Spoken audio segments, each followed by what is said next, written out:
Our top story now, Pakistan terror groups are under probe after the drone strike at the Jammu Air Base in what is believed to be the first ever drone attack on an Indian military facility. Two blasts took place at the Air Force Base in Jammu Airport in the early hours of Sunday. Drones with payload were used in both the blasts. Two Air Force personnel suffered minor injuries in the explosions that took place a little before 2 a.m. within 6 minutes of each other. Teams from the Indian Air Force, the National Bomb Data Center, forensic experts and the Jammu and Kashmir police rushed to the high-security airport after the explosions. One of the blasts caused damage to the roof of a building in the technical section, while another bomb exploded in an open area. NDTV also learnt a crude bomb was found in Jammu soon after the drone attack on the Air Force base. Jammu Kashmir Police Chief Dilbagh Singh told NDTV on Sunday, widening the investigation into what authorities say was a terror strike.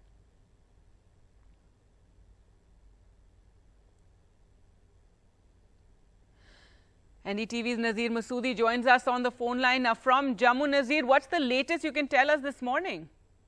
Well, Gargi, last evening, what security agencies, the probe agencies have concluded that the drones dropped the payload and they flew back because they could not find any debris of the drone, which concludes that the drones flew back after they dropped the payload. And it is really still unclear whether they were launched from across the border or they were launched locally in Jammu state, because border is like 15 to 16 kilometers away. But if they have been launched from across the border, which means they were the big drone. So because traveling all this distance, 15 to 16 kilometers, it needs bigger drones. And how can they remain undetected all the way from the border to this high security, installation, Air Force base, and then after dropping the payload, they flew back. In fact, a few people were detained by the security agencies, but they were let off later on. That was just routine questioning to see if something suspicious they may have seen. But so far, there's no clue so far, concrete, evidence to see where these drones were launched, but it has rattled the security establishment. They need to recalibrate their strategy and the response to such a situation. For the first time, what we have been reporting since yesterday, that drones were used for an attack like this on a very, very high value security installation, very sensitive security installation, Air Force station in Jammu. Defense Minister Rajnath Singh has already spoken to the senior Air Force officials. Through the day yesterday, there were, investigative agencies from NIA to Jammu and Kashmir Police. There were special force personnel. All were called there. They were gathering the pieces, the evidence from the attack side. As we have reported since yesterday, the roof of a Air Force barrack has been damaged because of this attack. One bomb was dropped in the open area. Two Air Force personnel have been injured. They have received minor injuries.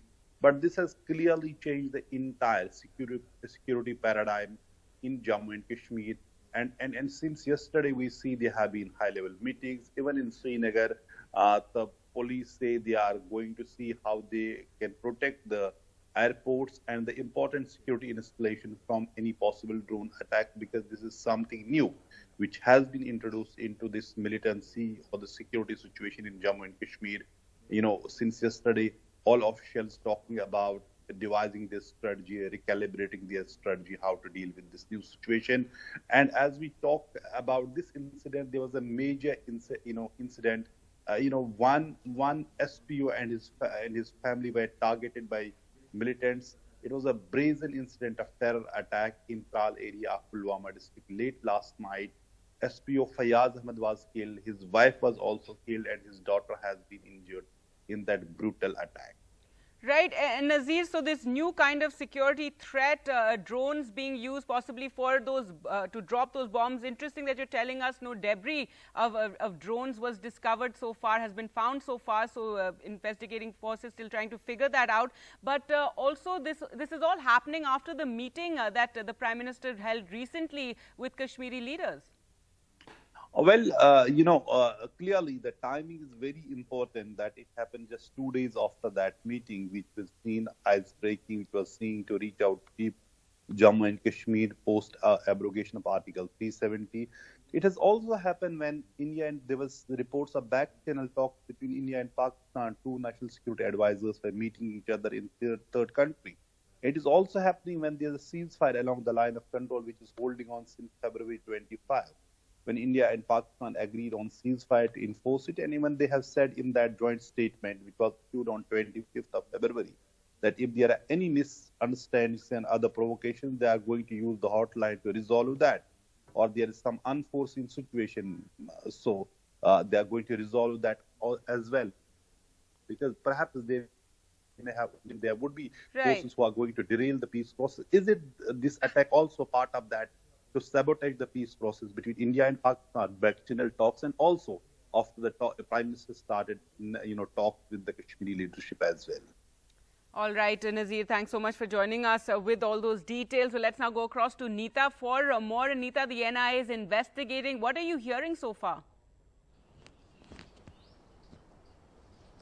Yes, Gargi, the NI is going to investigate the case. As of now, although the Jammu Kashmir police has registered an initial case under UAPA, now the formalities would be done of handing over, all the case files, all the case papers. NIA team was also at the spot trying to gather some forensic evidence, because initial bit of evidences which can be gathered from the spot are very crucial. So NIA team was there, even the NSG team was there, trying to see the forensics of it, because the pictures we saw of the blast, in one of the pictures, the roof of a building is damaged. The second drone was neutralized or shot at in some kind of an open area, although the damage was for everyone to see, and it does not look like that it was a small drone.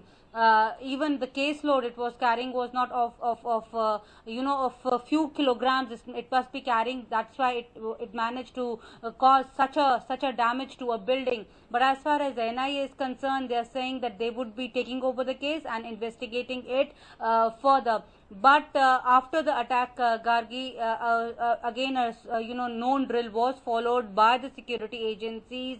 An alert again was raised at every high value target, be it Air Force, Navy, or especially in Jammu and Kashmir, even in Kashmir Valley, the airports were alerted. Even in Pathankot, the airports were alerted, to keep them safe. But as far as this blast is concerned, the NIA says that they have some crucial bit of evidence which points out circumstantially, although to cross border, even if the attack was initiated by some of their operative here in India itself, or in the nearby periphery, but it was given full this thing from across the border. This is the initial bit of circumstantial evidence that they have gathered so far. Even previously, they were saying, speaking to Jammu Kashmir officers and even the border security officers, that last year only the BSF had also neutralized one drone which was carrying weapons. In fact, even the Jammu Kashmir police had neutralized two such drones which were carrying a heavy amount of ammunition and artillery. So as far as these investigations are concerned, this is a little bit too early to say what transpired, but they are onto the jobs.